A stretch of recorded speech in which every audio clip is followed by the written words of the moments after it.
Hey, what's up everyone? Dragon back again, here to tell you that you should be reading the Santaroga Barrier.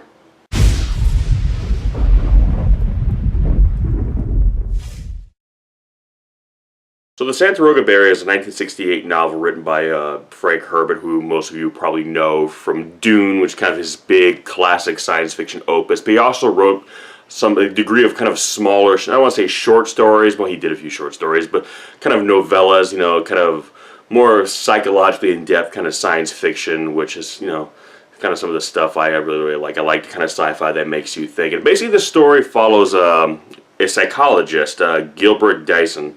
Basically he's called to investigate this kind of strange, more kind of reclusive community out in Southern California, where apparently like the people are being either said to be behaving or kind of exhibiting kind of very unusual behavior. There's talks of like xenophobia and the like. So basically he's going in there to kind of investigate, and kind of through the course of this story he discovers that they are putting something what they call jaspers into kind of their food, their whatever stuff they drink, kind of this additive, if you will. And it seems to be having this kind of curious effect on kind of the behavior, the psychology of the people. Now, I don't want to give too much away because in doing so it's going to kind of give away kind of the big surprise of the story. So I know this feels like kind of a cop-out. I've had to do it before on one of these where I can't really give as much about the plot as I'd like to, because it'll kind of spoil a few things. And this is the kind of story where it works at its best if you kind of go in blind, much like the character in the story does. And that's kind of how I went to the story. I knew nothing about it other than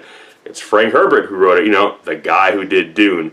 And that was kind of the extent of my knowledge when it came to the story. And I found that because of that, it actually really heightened the sense of the story, because like this character, I was going through it trying to, one minute I think I had it figured out like he did, and the next minute I didn't. Then I was like, okay, so if it wasn't that, it probably means it's this. Turns out it wasn't that at all. And it kind of throws you for a loop several times over until you get to the ultimate conclusion, when it kind of really surprises you, because you realize that kind of the surprise ending, it's not really a surprise, but it's surprising in that you're taken off guard not by what it is, but how you find yourself feeling about it. I mean, ultimately, this is a kind of story where we've seen it before, where it's a group of people who are kind of changing themselves to be something that we, the status quo, may not consider human. It kind of feels like almost like they're trading in their humanity, or what we would deem as, what makes people human. But then the story does something very interesting. It asks the question, is that bad? Or why is that bad? Why are we so conditioned to feel that to be human is either A, these very specific parameters, or B, if that is what it means to be human, why is it so great to be human? If you look at the way the world is, and this is 1968, all right, so things were already, certain political tensions and social tensions at the time were much more heightened in terms of certain, issues of race than even they are today by today's standards. So when you look kind of the human entity as a whole, it makes you ask yourself, well, why is this such a great thing? Yes, we have technology. Yes, we can build rocket ships that go to the moon. Yes, we can drive cars. That's all neat. Human beings can create nifty toys. But the human animal as a biological entity, is this really some holier than thou thing? Are we really so great? Or have we come to make excuses for ourselves? Have we come to basically almost kind of, not deify, but kind of excuse our behavior by chalking it up to the human condition? And it's kind of the price we pay for our greatness, our creativity. Because ultimately, what choice do we have? It's either that or we accept the fact that, hey, we suck. And nobody wants to do that. So we kind of excuse the human condition, so to speak, by making excuses for it. But what if we didn't have to? What if you could take the human animal and change it? What if you could make it in such a way where it would not be prone to all these self-destructive, natures that essentially tear it apart as a species? The first instinct is, no, what you're selling me is basically snake oil. What you're basically really saying is we got to get rid of our humanity. We have to get rid of what makes us human. And with this story, what Frank Herbert does, very interestingly, is ask us, so what? Is that such a bad thing? is what it means to be human really so great? We've convinced ourselves, or we've tried to all this time, because again, we've got no choice, so you have to make the best of a maybe not so great situation. But what if you didn't have to? What if there was an option? What if there was an alternative to kind of fixing humanity?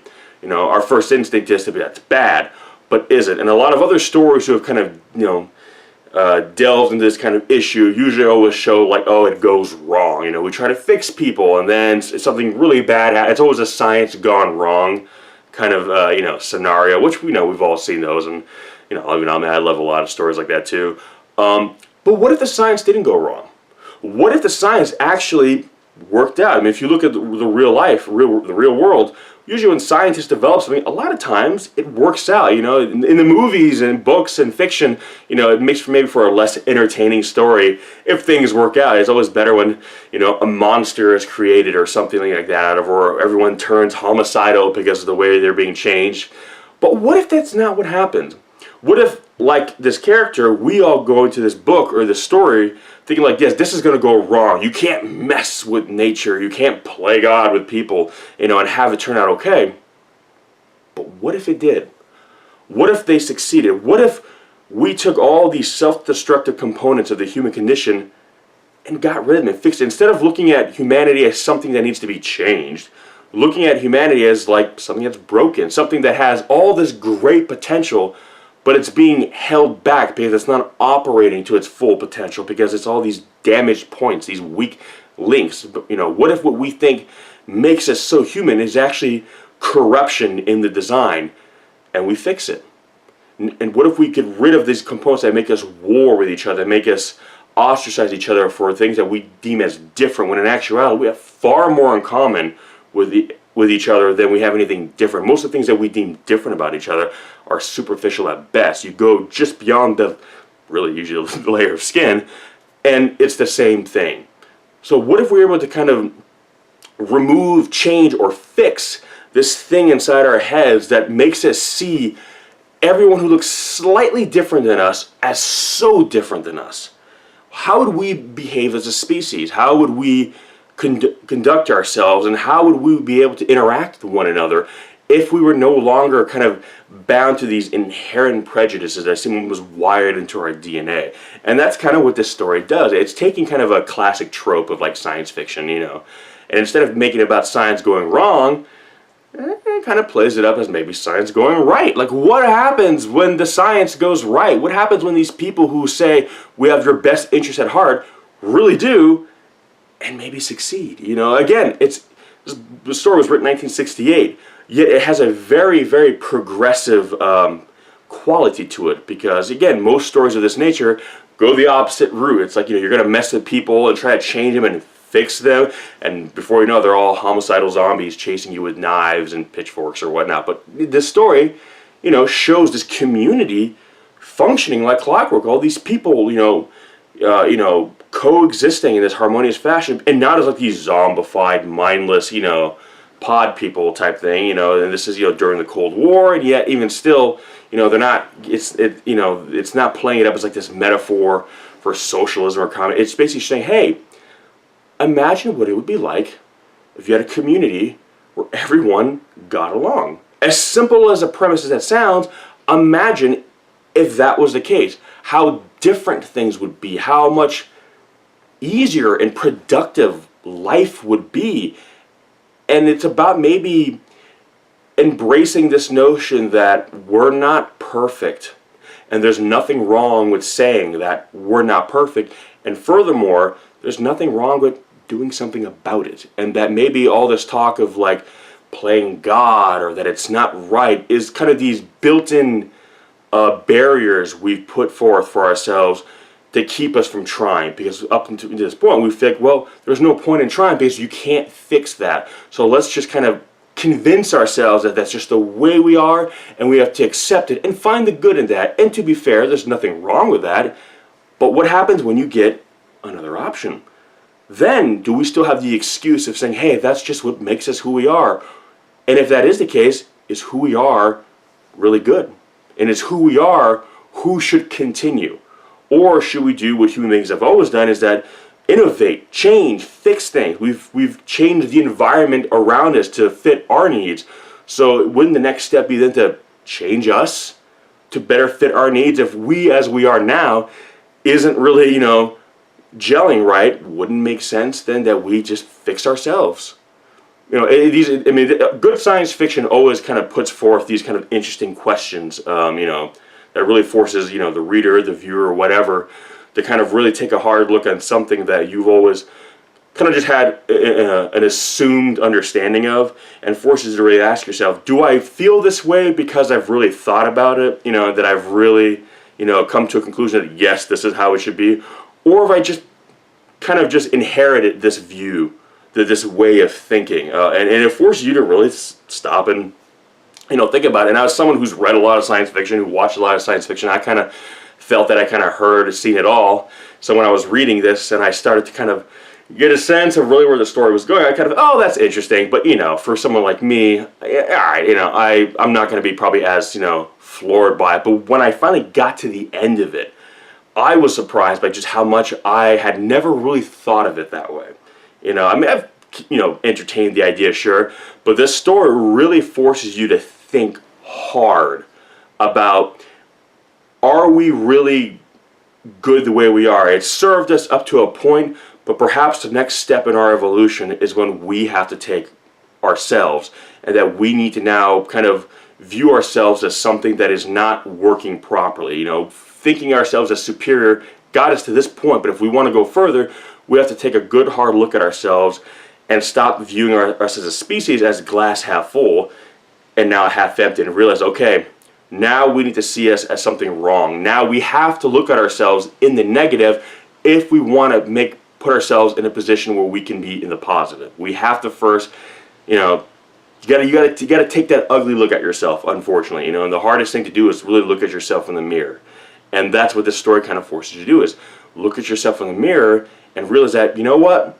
You're not great the way you are. You're not perfect the way you are. But you know what? That doesn't mean you have to stay that way. That doesn't mean you're doomed to forever be that way.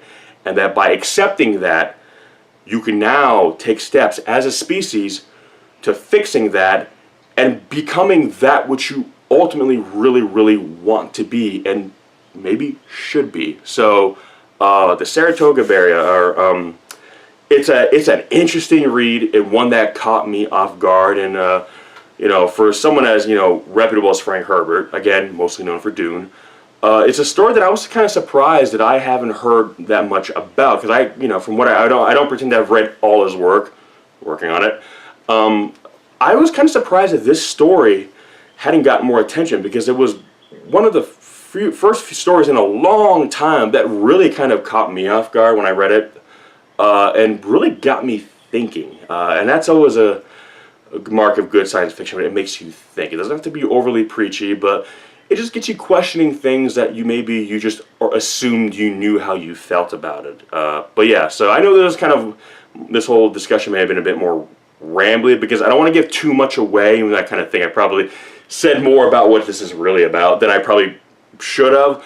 But again, I don't want that to dissuade you from reading it if you haven't already. So here's my question. Have you read it? If so, what did you think? If not, I'll leave some links in the description section below where you can pick it up, check it out for yourself, come back, give me some of your thoughts. Again, it's a really thought-provoking read, and it's one that I think deserves more attention. I think the name Frank Herbert probably sells it pretty well, but the story itself, I think, transcends even the specter of the author himself. I think it's probably one, from what I've read of his work, some of his finest work. Again, it's a shorter story, but it gets you in all the right places, and it kind of hits you just right, and it leaves you with this feeling of hope, kind of a really kind of warm feeling. And it's kind of strange, because I'm not really like a warm, fuzzy guy. Like I like more of like bleak, cryptic stuff. But I was kind of surprised by how positive I felt after reading it, and how happy I was to feel that way for reading it. I just as a